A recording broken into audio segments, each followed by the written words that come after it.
მოგესალმებით. ვაგრძელებთ ქიმიის ვიდეო გაკვეთილების კურსს. ამ გაკვეთილის თემაა კავშირი არაორგანულ ნაერთებს შორის.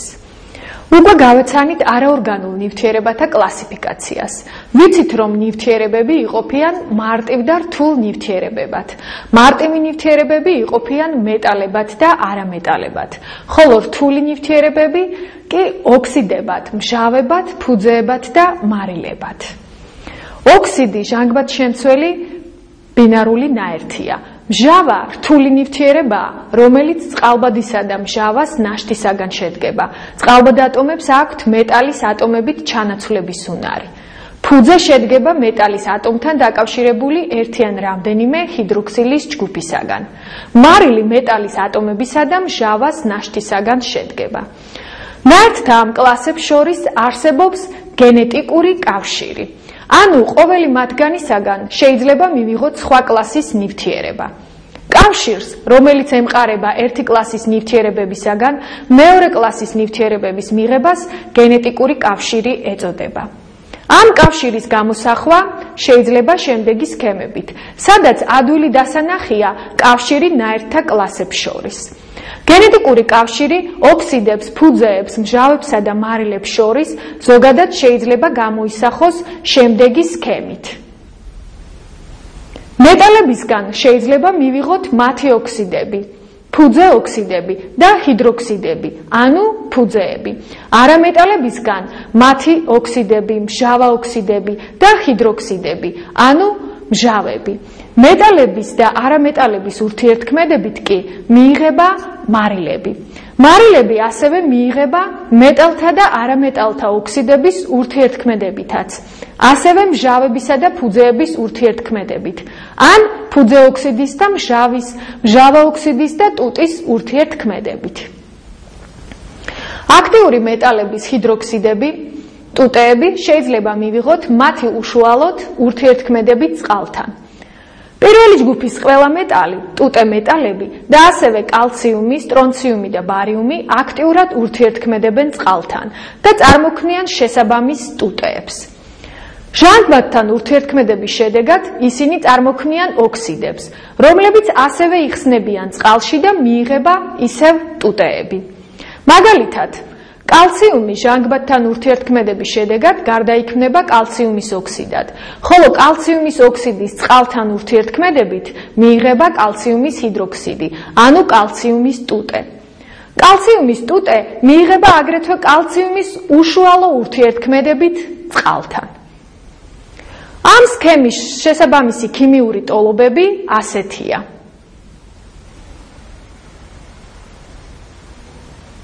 მასშტაბდამე ფუძე წარმომავლობით დაკავშირებულია მეტალთან. თითქმის ყველა მეტალს შეესაბამება ფუძე ოქსიდი და ფუძე. მეტალები ასევე დაკავშირებულნი არიან მარილებთან, რადგან მარილი არის მეტალისა და მჟავას ნაშთისგან შედგენილი რთული ნივთიერება.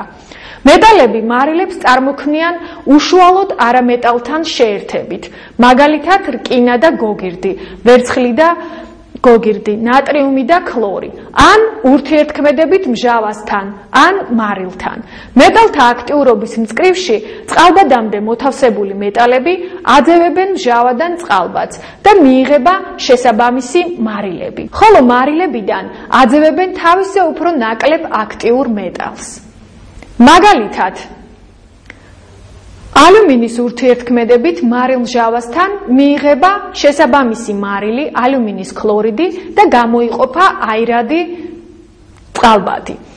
რკინის ურთიერთქმედებით სპილენძის სულფატთან მიიღება რკინის სულფატი და გამოიყოფა სპილენძი. ეს რეაქციები მიეკუთვნებიან ჩანაცვლების რეაქციებს და არიან ჟანგვა-აღდგენითი ტიპის რეაქციები. მხედველობაში უნდა მივიღოთ, რომ ხშირად ნივთიერებათა მიღება ხორციელდება არა პირდაპირი, არამედ შემოვლითი გზით. მაგალითად, სპილენძის ორვალენტოვანი ჰიდროქსიდი არ შეიძლება მივიღოთ სპილენძის ორვალენტიანი ოქსიდის წყალთან ურთიერთქმედების რეაქციით. ამ შემთხვევაში ურთიერთქმედება არ ხდება. მაშინ იყენებენ არაპირდაპირ ხერხს. სპილენძის ორვალენტოვან ოქსიდზე მოქმედებენ მჟავით, ღებულობენ მარილს, ხოლო მარილიდან ტუტის ხსნარის მოქმედებით ღებულობენ სპილენძის ორვალენტოვან ჰიდროქსიდს. რეაქციათა გამოსახვა შესაძლებელია შემდეგი ტოლობებით.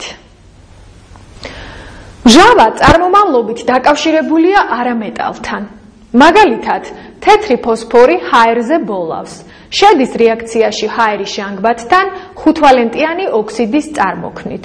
მისი წყალში გახსნით კი მიიღება ფოსფორმჟავა, რომელიც ლაკმუსს აწითლებს.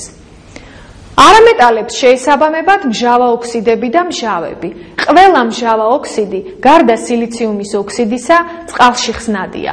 ამიტომ ჰაერი, რომელიც სხვადასხვა გამონაბოლქვისგან მჟავა ოქსიდებით არის დაბინძურებული, მჟავა წვიმების წყაროა.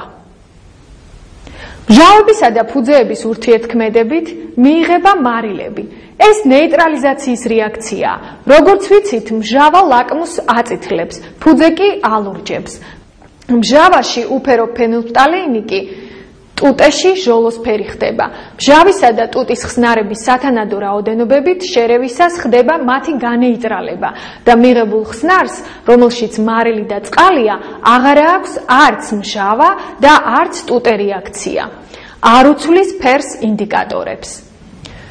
ნივთიერების მჟავური ან ფუძური სიძლიერე დამოკიდებულია მისი წარმომქმნელი არამეტალის და მეტალის სიძლიერეზე. რაც უფრო ძლიერია მეტალი, მით უფრო ფუძე თვისებები ახასიათებს მის ნაერთებს, ხოლო რაც უფრო ძლიერია არამეტალი, მით მეტად მჟაურია მისი ნაერთები. მარსადამე პერიოდულ სისტემაში ელემენტის მდებარეობის მიხედვით შეგვიძლია დავადგინოთ ორი მეტალიდან ან ორი არამეტალიდან რომლის ნაერთებს აქვთ უფრო ძლიერი ფუძე ან მჟავა თვისებები.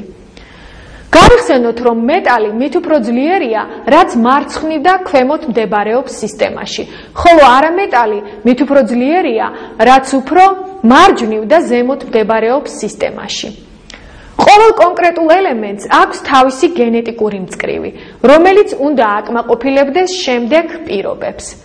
პირველი, გენეტიკური მწკრივის ყოველი ნივთიერების შედგენილობაში უნდა შედიოდეს ერთი და იგივე მოცემული ქიმიური ელემენტი.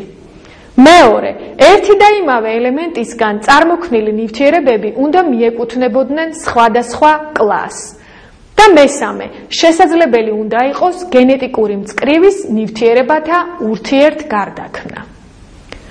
მეტალისა და არამეტალის გენეტიკურ მწკრივს შორისაც არსებობს კავშირი. ციკლს კრავს მარილი.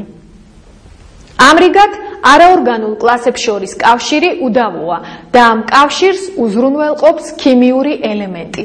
ჩვენი გაკვეთილების შემდეგი ციკლი დაეთმობა ქიმიურ ელემენტებს. გისურვებთ წარმატებებს.